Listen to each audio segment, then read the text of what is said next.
Natalie didn't have much time to be happy before she suddenly thought of something and her face fell. How are we going to find Billy? He hasn't been seen since the public criticism of him began.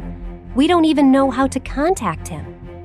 Bryce called his assistant Jane and told her, "Go investigate Billy Wicker's current residence and see if there are any clues as to his whereabouts, please." As Bryce and Natalie reached the door of the mansion, Jane called.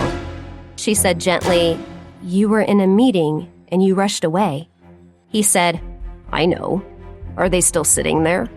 Tell them to go home. We'll talk about these matters tomorrow." Jane agreed and hung up. "Thank you so much for rushing over to save me. I'll definitely repay you in the future." "Oh? And how do you plan to repay me? Are you going to repay me with your body, for instance?" Natalie almost choked on hearing his words. "You're really funny, Bryce," he said. "Yes, I was just joking. I wouldn't do that." Natalie stood up and said, "I'll go and rest now."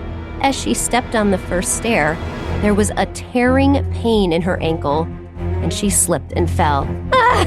Natalie exclaimed. Bryce said accusingly, "What's going on? How did you fall over on the stairs?" "I don't know what happened. I think maybe I got hurt while running away from those men earlier." He gently smeared the cool medicinal lotion onto Natalie's sprained ankle. After Bryce had applied the ointment to the place where Natalie's ankle was red and swollen, he gently lowered her feet on a cushion. "Next time, don't be so rash. Take care." Natalie was still a bit dazed from her fall. When she woke up in the morning, she felt tired because of her inability to sleep properly last night. She wanted to see the latest news about Billy. The news about Billy had reached a frenzied peak. The mysterious whistleblower, who had been quiet for 2 days, had released a huge stash of information that discredited Billy. Natalie walked over and showed Bryce what was on the screen of her phone. She said, "Bryce, look. This must be Trapper's doing. Yesterday he was afraid that his part in this scandal would be exposed, so he launched the next phase of his smear campaign ahead of schedule. This is so hateful." He said casually, "What can we do about it?"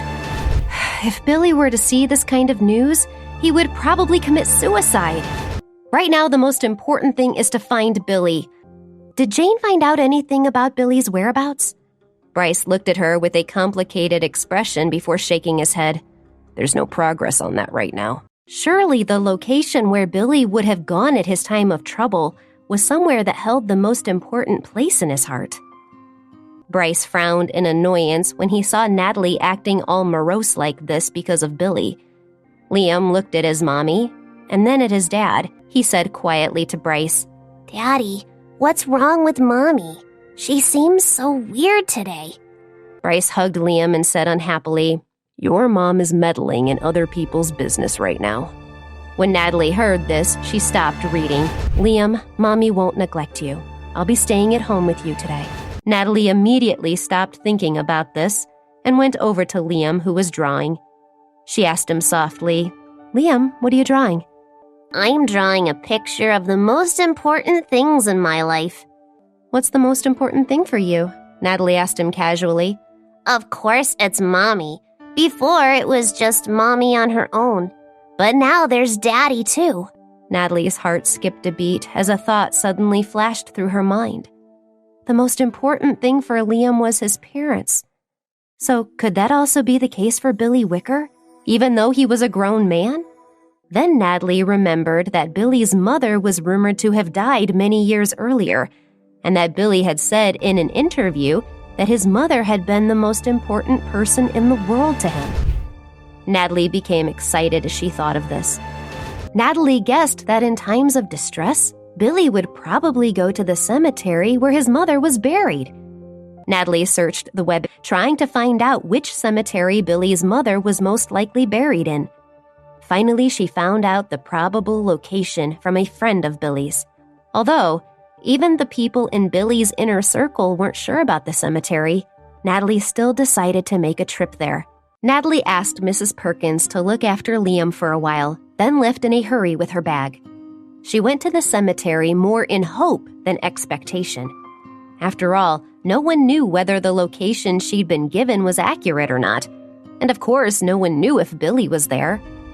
But it was better to have partial clues than to have nothing at all. Hey, I'm Natalie. If you're wondering what happens next, download the Pocket FM app now and listen to the exciting episodes of The Return.